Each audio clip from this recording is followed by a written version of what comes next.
Pourquoi il est comme ça? C'est normal? Ah bah oui, un problème. Bonjour tout le monde. Alors aujourd'hui on va vous présenter. Bonjour. Bonjour.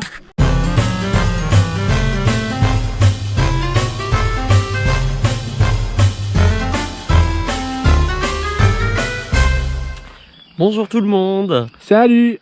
Alors aujourd'hui on va vous présenter notre camping-car qu'on était chercher hier. Ouais. C'est un camping-car McLouis Glamis 72, il est 2012, il est sur un porteur Fiat Ducato 130 chevaux, 2 litres 3 130 chevaux. Donc en plus, ce qu'il y a de bien ici, c'est que à l'Oiselière, il y a aussi une boulangerie pas loin. Voilà, et la boulangerie, le pain qui est ici, c'est génial. C'est vraiment l'endroit pour le mettre. Alors on va faire le tour, on va vous présenter un peu, donc là rien que plus basique, la porte.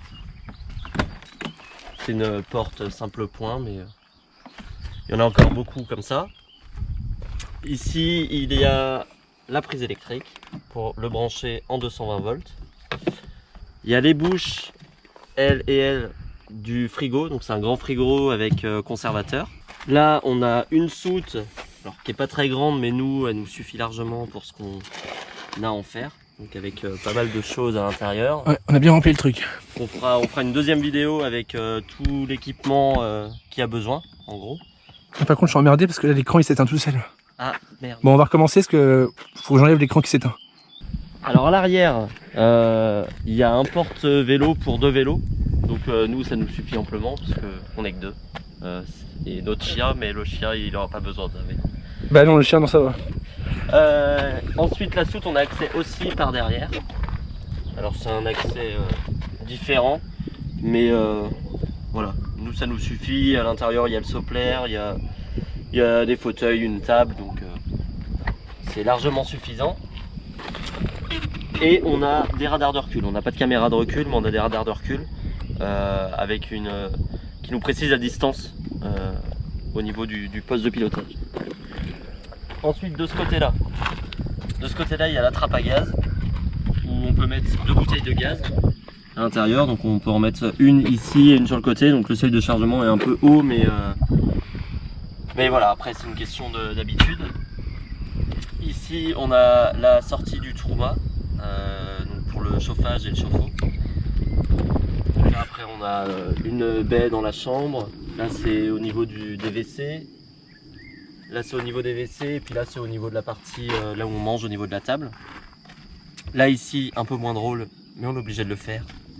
C'est la boîte à caca. Oh, quelle horreur, ça me donne envie de vomir. Donc voilà, rien de plus basique. Hein. C'est un peu toutes les mêmes. C'est une tête Ford. Elles sont toutes comme ça. Voilà, quand je vais faire ça, ça risque de faire au début assez on l'a bizarre. eu hier, donc on n'a pas encore eu l'occasion d'en vider une pleine. Oui, voilà. Enfin bref. Ici, on a le remplissage de l'eau propre. Et on doit avoir aux alentours des 100-110 litres d'eau propre. Et on a à peu près autant en eau usée. C'est vachement propre entre l'eau sale et l'eau propre. Bref. Ici, on a le réservoir à gasoil. Donc je pense qu'il doit faire 90 litres. Parce que hier, on a fait le plein, on a mis 80 litres. Donc je pense qu'il fait 90 litres. Ensuite, on va passer à l'intérieur. Et donc maintenant, on passe à la partie intérieure. Donc là, on a une moustiquaire. T'approches un peu vite. Oui, c'est vrai, parce que sinon je vais la prendre. On a une moustiquaire, mais qui est quand même bien pratique. Allez, on passe à l'intérieur. C'est un Fiat Ducato, voilà, boîte 6 vitesses. On n'a pas de régulateur de vitesse. Après, un camping-car, on prend pas forcément l'autoroute. Donc nous, on n'avait pas vraiment l'utilité. Par contre, on a la climatisation. Donc ça, c'est très bien quand on roule, surtout l'été. Donc voilà, ensuite, au niveau du salon. Donc on a une table qu'on peut régler de droite à gauche.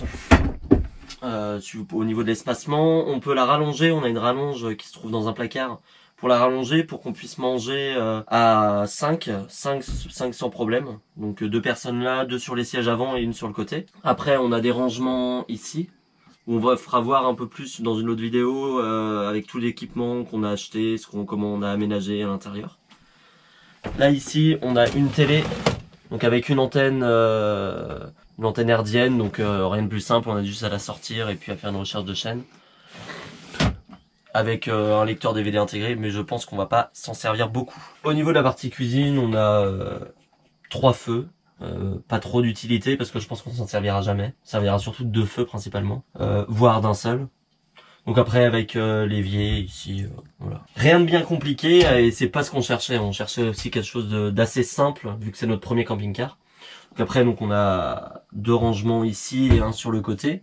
Il y a des rangements partout. Où on a les vannes pour fermer le gaz si on le veut ici directement. Ouais, je sais pas si on voit très bien mais voilà. Je pense que si.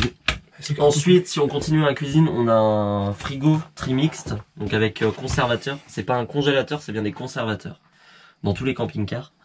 Donc voilà, ça choix de l'énergie automatique, donc gaz 220 ou sur batterie quand on roule. Voilà, bah oui, bah le frigo quoi. Un frigo et un congèle basique quoi. Et il faut pas oublier de les verrouiller en roulant. C'est con. Pensez aussi, c'est vrai. Ensuite, au niveau de la partie salle d'eau. Donc au niveau de la douche, on a une douche avec un rideau de douche. On aurait préféré que porte de douche, mais malheureusement, dans le budget et dans la décoration intérieure qu'on souhaitait, il n'y avait pas. Donc on se contentera d'un rideau. On prend pas notre douche toutes les 10 minutes. Donc après, on a des rangements. On a 2 rangements ici, avec une prise de 120 volts ici. Bien évidemment quand on est branché, parce que quand on est sur batterie, les prises de 120 ne servent à rien. Ensuite, au niveau de l'évier, on peut le décaler lorsqu'on veut se servir des toilettes. Parce que sinon, à moins d'être contorsionniste, on peut pas faire autrement. C'est tellement les toilettes. Là, on peut le décaler comme ça. Et du coup, on a accès sans problème aux toilettes.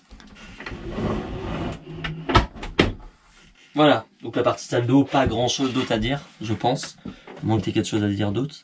Ah non, bah c'est ça. Hein. On se lave et puis voilà. Allez, au revoir la salle de bain.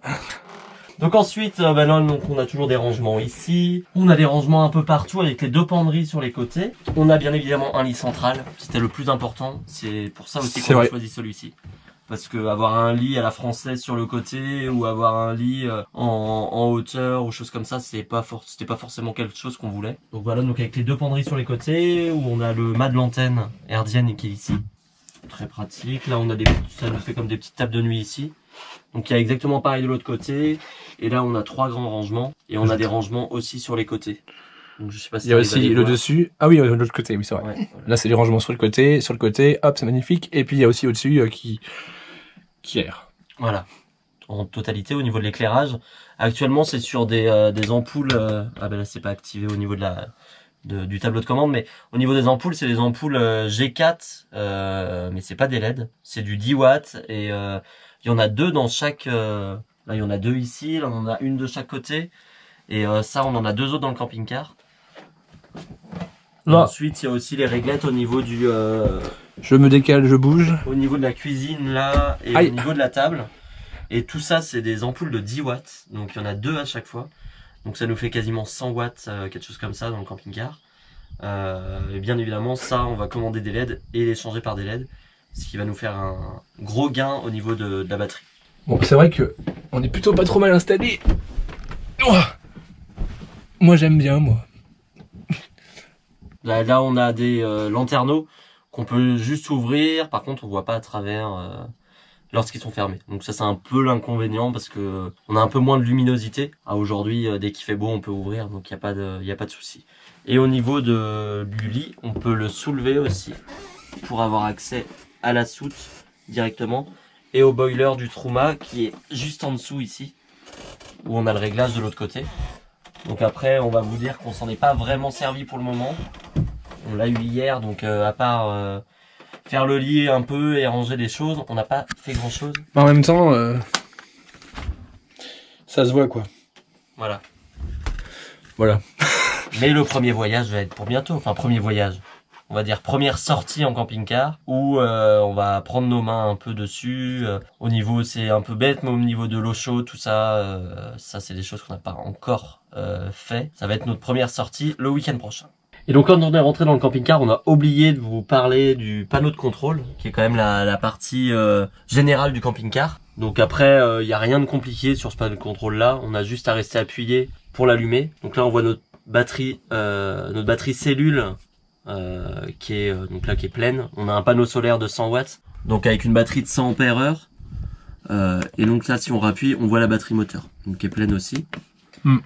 Et ensuite, on a donc différents boutons. Donc là, on a In, c'est pour tout ce qui est éclairage intérieur. On a Out pour l'éclairage extérieur. Mais on n'a pas d'éclairage extérieur, donc comme ça, on s'en servira jamais. Après, c'est le robinet. Là, on a la pompe. Donc si on appuie, donc là, on n'a pas entendu, mais normalement, il y a la pompe souvent qui se déclenche pour s'amorcer. Et ensuite, on a tout ce qui est auxiliaire. Donc c'est pour tout ce qui est la télé et aussi du petit boîtier qui gère l'antenne hertzienne. Voilà. Et donc pour éteindre, on a juste à appuyer et à rester appuyé sur check. Et voilà. Off.